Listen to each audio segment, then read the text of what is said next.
Ayan, pakitang tao ka na naman. Natural, tao ako eh. Alam nga namang magpakitang animal ako. Eh, ikaw yun.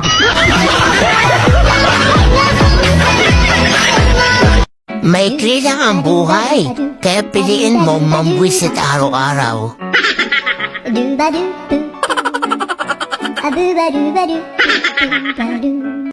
Broken ako ngayon. Naghiwalay kami. Ng pera ko.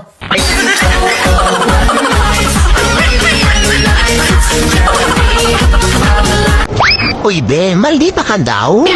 Ay, totoo yan. Lalo na kung demonyo yung kaharap ko. Alam mo kung ano yung masakit? Yung parinig ka ng parinig sa kaaway mo tapos bingi pala.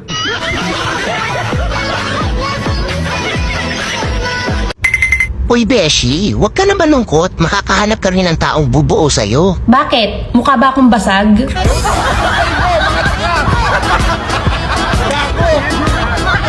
Bakit ganon? Kaya natin mag-ipon ng sama ng loob. Pero pera hindi.